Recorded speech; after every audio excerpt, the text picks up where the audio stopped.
Hi everyone, Monika রান্নাঘরে সবাইকে স্বাগতম। এদিকে দেখো আমি একটা রান্না করতে নিয়ে এসেছি কই মাছ। তা কই মাছ দেশি পুরো কই মাছ, দেশি কই মাছের তেল কই বানাবো। তা তেল কই বানাবো, তেল কই তো অনেক রকমের খেয়েছো, তাই এইভাবে একবার খেয়ে ট্রাই করো, কেমন লাগে জানিও। আর খেতে অসাধারণ হয়েছিল, খুবই সুন্দর। এখানে নিয়েছিলাম একটা ছোটো দেখে পেঁয়াজ, আর মাছের পরিমাণ যেরকম অনুযায়ী সেরকম অনুযায়ী মশলা নেবে। পেঁয়াজ অল্প নিয়েছিলাম, আদা নিয়েছিলাম, আর হচ্ছে মৌরি নিয়েছিলাম, গোটা জিরে, আর একটা এলাচ, আর একটা তোমার হচ্ছে শুকনো লঙ্কা। এই সব মিশ্রণগুলো একসাথে পেস্ট করে নেবো। তা আমি প্রথমে ইয়ে কই মাছগুলো নুন হলুদ দিয়ে মাখিয়ে কড়াইতে তেল বসিয়ে দিয়েছি। তেল দিয়ে গরম হয়ে গেলে আমি মাছগুলো ভেজে নেবো। আর মাছের কোয়ান্টিটি পরিমাণে সেইভাবে মশলা নেবে। আমার মাছের দুটো মাছ নিয়ে আমি করছি বলে ওই জন্য কোয়ান্টিটির মশলাটা কম দিয়েছি।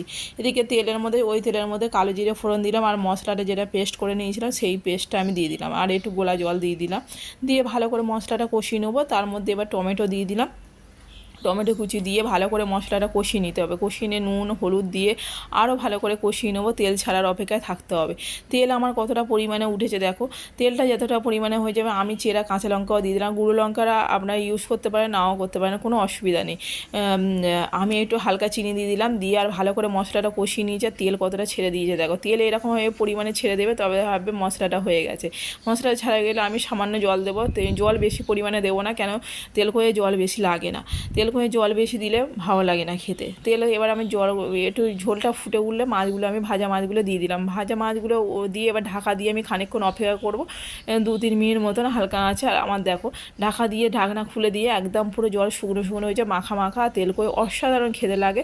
আর আমি একটা ওপর থেকে একটু ধনেপাতা ছড়িয়ে দিলাম। আর অসম্ভব সুন্দর, তোমরাও একবার বাড়িতে ট্রাই করো। আর এইভাবে তেল কই পদ্ধতিটা কেমন লাগলো জানিও বন্ধুরা। আর ভালো লাগলে একটা লাইক কমেন্টস করো, পাশে থেকো। আর ইউটিউব থেকে যারা দেখছো তারা সাবস্ক্রাইব করে দিও, আর পাশে বেল আইকনটা টিপে দিও। আর ফেসবুক থেকে যারা দেখছো তারা হচ্ছে ফলো বাটনটা টিপে দিও। ঠিক আছে বন্ধুরা, কেমন লাগলো জানিও। বাই বাই, আবার নেক্সট কোনো একটা ভিডিওতে দেখা হচ্ছে তোমাদের।